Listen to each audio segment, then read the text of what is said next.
Hello everyone, welcome to another video of Into the Hive Mind. I know this is very recent after my last video, but I just wanted to make some corrections on the Warzone Octarius video that I just made. Now that I've actually seen the real printout rules, I do have some minor corrections to make. And also I just wanted to share some list ideas that I've come up with over the last couple days since I've seen the Warzone Octarius rules come out. So anyways, hopping right in, the corrections to the Warzone Octarius from our previous video. The first correction is the synaptic hive links do not require that you are pure Tyranids. They only require that you are a Tyranid detachment, which is very exciting. This means that we can ally in our genestealer cult, be forces of the hive mind, and still get to use our synaptic hive links, which is honestly very exciting because I believe the rumor is that Genestealer Cult and Custodes are set to release in December, and with LVO being the end of January, then maybe we get to have some really cool new Genestealer Cult to ally in with this new Warzone Octarius Tyranids, and maybe have a very powerful combo to bring to LVO, which I would love, and certainly would make a lot of videos about cool little mismatches that we could do there. Next correction, I said Blood of Ball was just copy-pasted, nothing changed. The only thing that changed is Symbiostorm is now unmodified 6s, so that's basically just a side grade. It's good. We all expected that in the Codex. Now it's just a little early with this update. Next fix is the Alpha Leader Beast stratagem. So in the video, I said that you basically picked a Synapse character that was not your Warlord and gave it a Warlord trait. In actuality, this is a second Warlord trait for your Warlord. So slight mix up there, but basically you still can give up your Warlord trait to give an adaptation to a different unit, and then basically spend 1 CP to give your Warlord a second Warlord trait so they actually have one. However, you can only do that on a Leviathan character, only do Warlord traits from the this Leviathan book. So Swarmleader is probably what you'll be doing all the time. In addition to that, though, you could actually give 2 Warlord traits to your Warlord and not take an adaptive physiology. Final mistake that I did that I need to correct is the hyper adaptation stratagem. I basically got this one completely wrong. I said it was 1 CP to give a different Hive Fleet keyword to one of your units, and it does not give the keyword, so you cannot, it doesn't turn another unit into Kronos. It just instead takes their adaptation of being Kronos. So for example, you spend, it's 2 CP, not 1. That's the other thing I got wrong. So for 2 CP, it swap out the 6-up Feel No Pain for being within Synapse range, and you swap that to whatever Hive Fleet adaptation you want to switch to. So you can switch to Kraken, have the 3d6 advance, and be able to fall back and charge. You can swap to reroll charges with Behemoth, but you do not actually get that Hive Fleet's keyword. Art of War actually just finished their video going over the Warzone Octarius, and they said you could not pick the custom Hive Fleet traits with this, and I actually believe that's incorrect.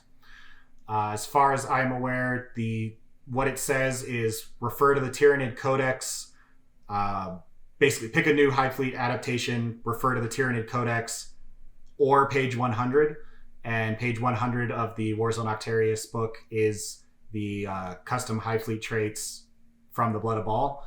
So I am under the impression that you absolutely can pick the custom Hive Fleets, which is really cool because that allows you to do things such as if your genestealers are about to charge into a unit that's really good at Overwatch, you can swap them to a custom Hive Fleet trait of 4-up Feel No Pain against Overwatch and +1 AP for outnumbering your opponent.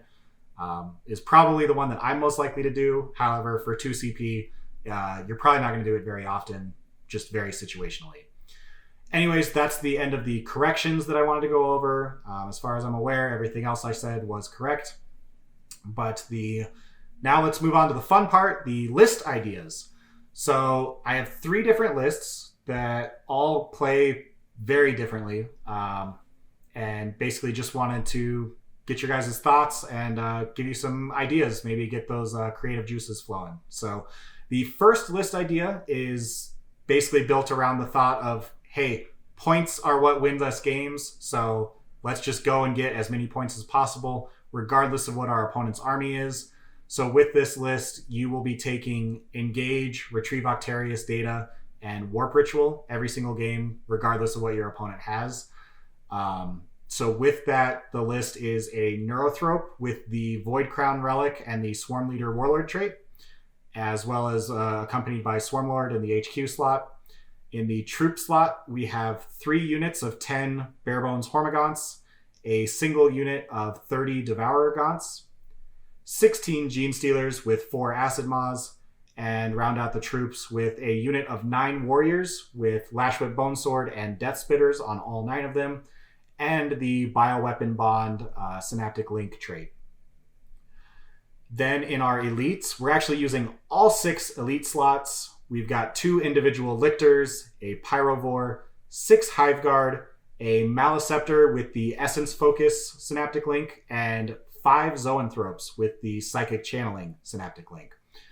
So basically how this list works is you have those 5 Zoanthropes and the Neurothrope push up to the center of the board to then do the Warp Ritual. And the Zoanthropes give the Neurothrope the 3d6 to cast. The Neurothrope has the Voidcrown, so if it casts on a 9 or more, it cannot be denied. And with 3d6, drop a die. It is not drop the lowest, so if you do roll double 6s and you don't want to perils, you can drop one of those 6s. It is just 3d6, drop a die. But anyways, the Neurothrope with 3d6, drop a die, rerolling 1s to cast. You've got a really good shot at getting a 9+ and making it where that Warp Ritual is undeniable. In addition to that, you have a second cast that you can just smite and have pretty good odds of getting a super smite from your Neurothrope, killing something to then heal the Zoanthropes that are defending it. Seems like a good combo to me. The main issue that I've always had with Zoanthropes is they're really durable, but they don't do anything. Especially in Leviathan with that 6 of Feel No Pain, it's really hard to remove them, but they can't hold objectives because they're just 5 or 6 dudes that don't have OBSEC. Well, now we have a stratagem to give them OBSEC. So that seems really good. And if there happens to be an objective in the center of the board, give those Zoanthropes OBSEC, and them plus the Neurothrope can basically try and hold the center for you. And while they're holding the center, you have plenty of other guys to get Engage and Retrieve Octarius on all the table quarters. You've got 2 lictors deep striking in. You've got a single Pyrovore, and as well as 3 units of 10 hormagaunt squads. Basically, that Swarmlord is just going to slingshot onto your opponent's primary objectives to deny them as many primary as possible.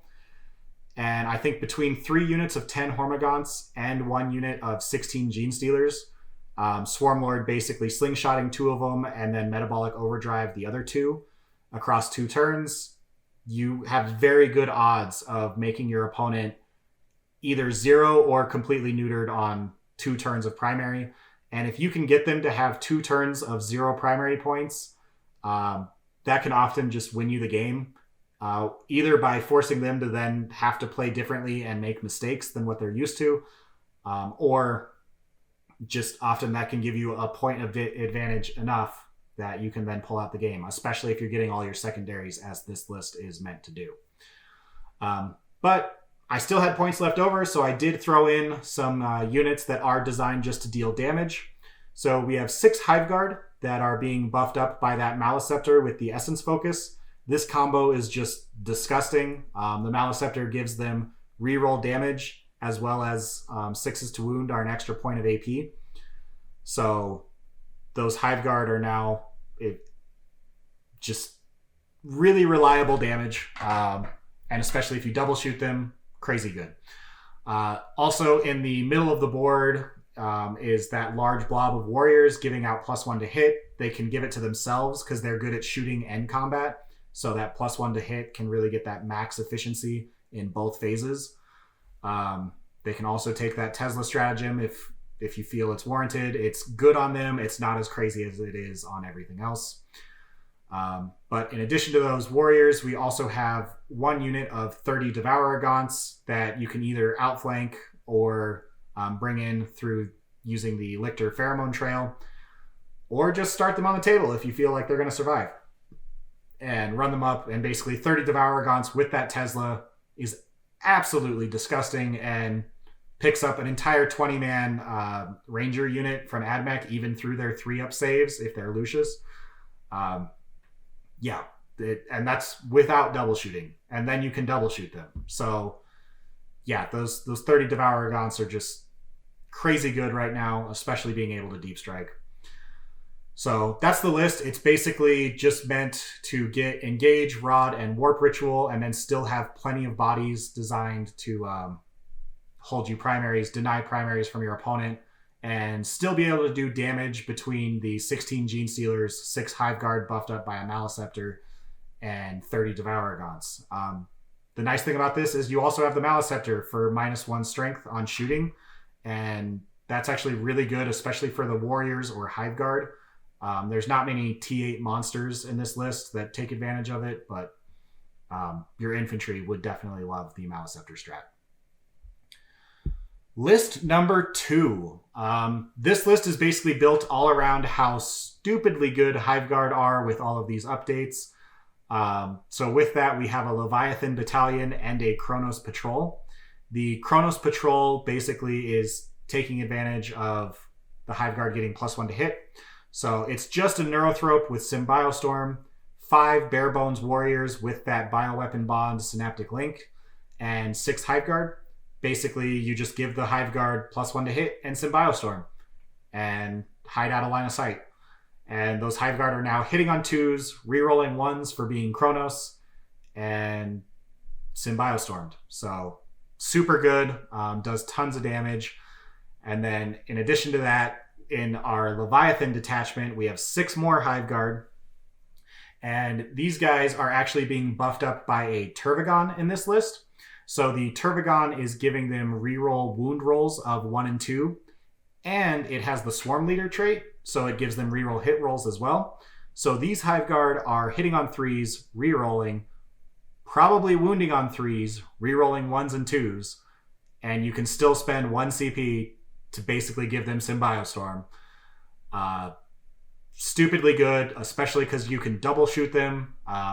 This list just basically does all the damage through those Hiveguard.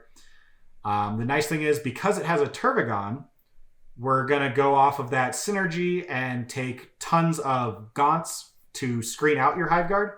Because the Hiveguard are basically the sole damage dealers in this list, if they get tagged, it's kind of game over. So with that, we have 3 units of 30 gaunts.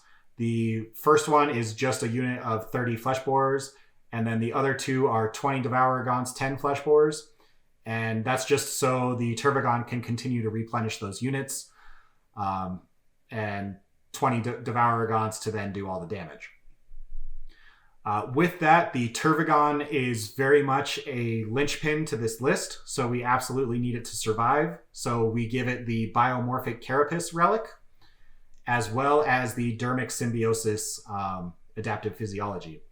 And what that creates is a Toughness 8 monster that is -1 to wound, that has 14 wounds, and a 3-up armor and a 5-up invuln, which should be very annoying and difficult for really anyone to shift off the board. Lasting probably 3 turns would be my guess against most armies. And then, meanwhile, that gives you 3 turns of Hiveguard rerolling hits and wounds, which is just disgusting, and hopefully wins you the games. And because we still have some more points, we have Swarmlord with 16 genestealers. That combo is just super good. Those 16 genestealers, especially with Tesla hitting in close combat, can just obliterate so many units. Basically anything you point them at, especially fighting twice. Most things die the first time, and if you manage to be able to hit 2 units, well, good for you. You're probably killing 2 units. So yeah, just a Swarmlord with a Genestealer Torpedo that's point and click.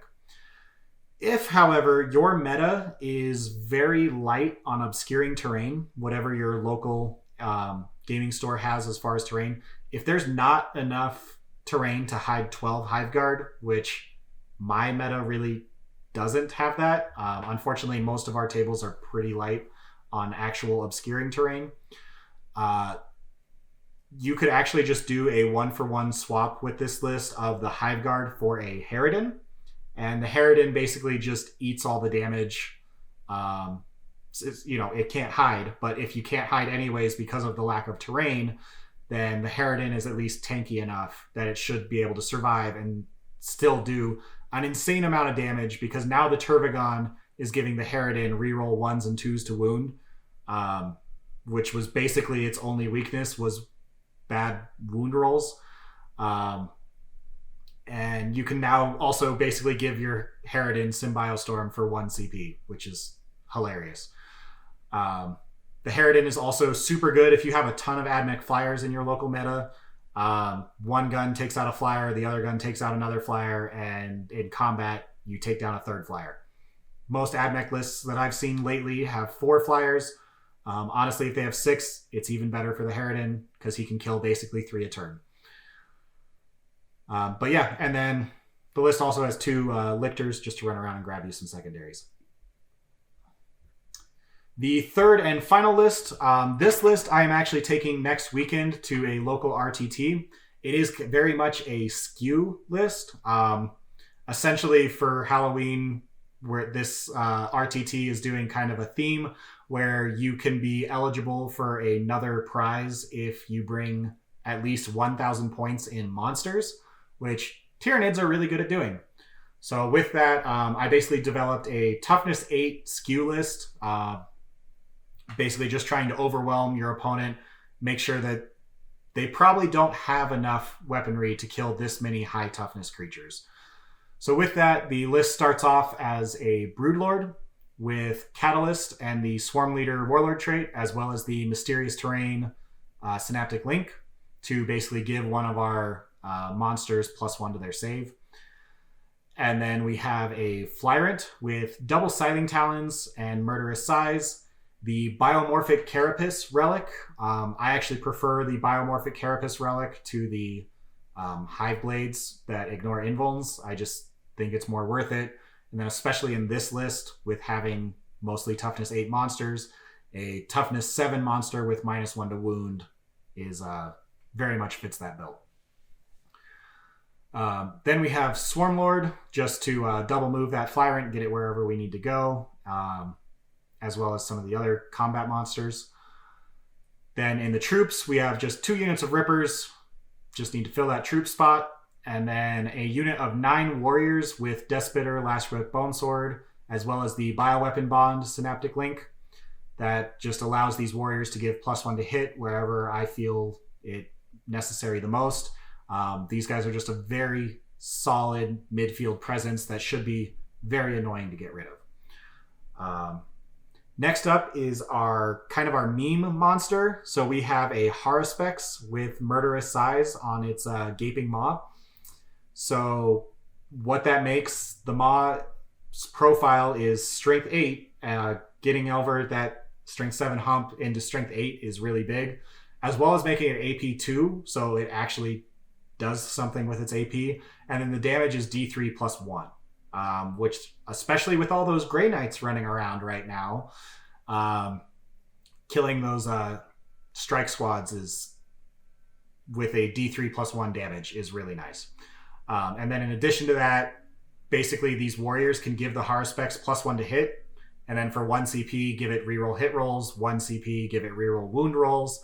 Suddenly the Haruspex is the close combat monster that it was always meant to be. And I think people are going to underestimate it because they haven't seen one on the table before. So bringing the Haruspex in and having it actually be scary is not something that they will expect. Instead of giving the Haruspex the +1 to hit, we also have a Maleceptor in the list, really for the -1 strength to ranged weapons stratagem, because when you're toughness 8, basically across the board, the Maleceptor's ability to do this is that -1 strength actually makes a huge difference. But also, the Malacceptor has the Essence Focus Synaptic Link, so instead of +1 to hit, you could give reroll damage to the Haruspex as well, which is just hilarious because, again, D3 +1 damage with the Gaping Maw rerolling damage suddenly becomes really scary. And then every model that it kills with that Gaping Maw, it gets to make a Shoveling Claw attack, which is D6 damage. And if you get to reroll that D6 is also very scary. So I think the Maleceptor combos surprisingly well with the Haruspecs. But also, in addition, just to finish up the T8 monsters, we have 2 more Scythed Hierodules. These guys are just T8, 18 wounds, scary monsters. They fit very well with the theme of the list. They're relatively cheap for their toughness and wounds. However, normally I don't take these guys unless I can give them Dermic Symbiosis. But because I have a Flyerant and a Haruspex with Murderous Size, unfortunately all my adaptive physiologies are taken. So these guys are just running around naked, but they have the Maleceptor for the -1 strength, and hopefully just threat overload keeps them alive. Their flamers are super good, especially with the +1 damage for 2 CP. People don't really expect a 18-inch strength 6 AP2 2 damage flamer, at least not from Tyranids. So that can catch a lot of people off guard. And then obviously it hits like a Demacharon in combat. So really powerful. And then to round the list off, just because we have 6 more Impaler Cannon with Hiveguard, because they're too good not to take with all the new buffs that we can give them. Just Exploding 6s is really the only one there, but we have the Maleceptor in the list, so 6 Impaler Cannon Hiveguard rerolling damage roll with the Maleceptor. Too good not to take. As much as I would love to put the Maleceptor's thing on the Haruspex, I think most of the time it's going on the Hiveguard, and maybe that one turn that Swarmlord double moves the Haruspex will give it the reroll damage just for the meme value.